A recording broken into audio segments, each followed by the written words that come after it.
A couple of weeks ago, I quickly covered how Wes Craven got the idea for Nightmare on Elm Street. And after I released that video, I got a lot of requests for me to cover it again, but in more depth.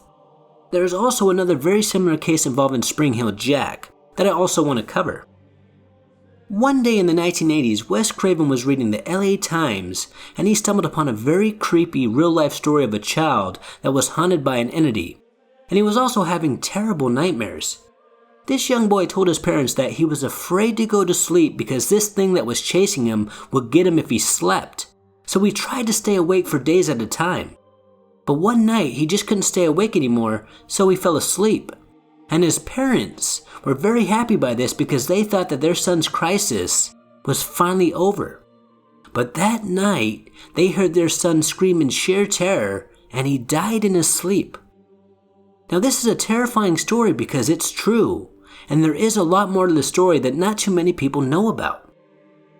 This family was one of many families who escaped the killing fields in Cambodia, and they immigrated to the United States. And during this time period, there were 18 more deaths in the United States from other families who also escaped the killing fields, and they all died in their sleep.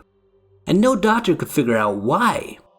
But many years later, and in my opinion, they kinda made up a diagnosis, and they called it the Oriental Nightmare Syndrome, or now known as the Sudden Unexpected Death Syndrome, that mainly affects the Hmong people of Southeast Asia. And every single year it is estimated that 43 people from this region die from this mysterious illness. Now what's even more terrifying than the thought that you can just die in your sleep when you're young and perfectly healthy is that most of these people that died stated that they were being haunted by an entity or an evil spirit, and if they would fall asleep, this entity would get them.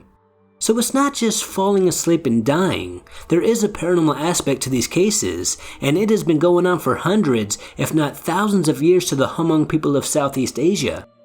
And they do have a legend stating that basically a ghost of a jealous woman takes men into the spirit world while they sleep. And 99% of the time, it is a young, perfectly healthy male that dies, which is very interesting. And a lot of people do believe that something supernatural is going on here. And some men within this region are so afraid of this ghost that they actually dress up as a woman before they go to bed in hopes of fooling this evil female spirit. There is also a very similar case that happened to a 7-year-old girl in England in the 19th century who allegedly died by the specter known as Spring Hill Jack. And for those that don't know about Spring Hill Jack, I have covered it before, and he, or it, is one of the most interesting entities that I've ever covered, because the encounters are just so strange, and they have been happening for centuries in England, and also in the United States. I will put a link to that video in the description below. But anyway, one day while this young girl was at school, her classmates told her that Spring Hill Jack was on his way to her hometown. And when she got home, she told her parents about this. And her parents saw that she was very upset, so they tried to comfort her, and they told her that there was no such thing as ghosts.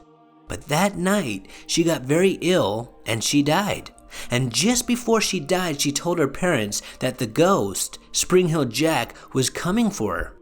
And the coroner, after examining the body, believed that this young girl died of fright.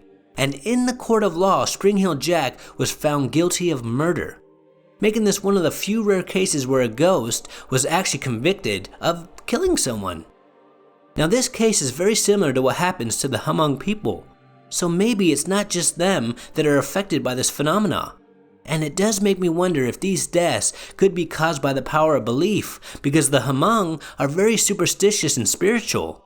Or could all these deaths really be caused by a ghost? Until next time, this is Paranormal Junkie. Make sure to hit that subscribe button and stay tuned.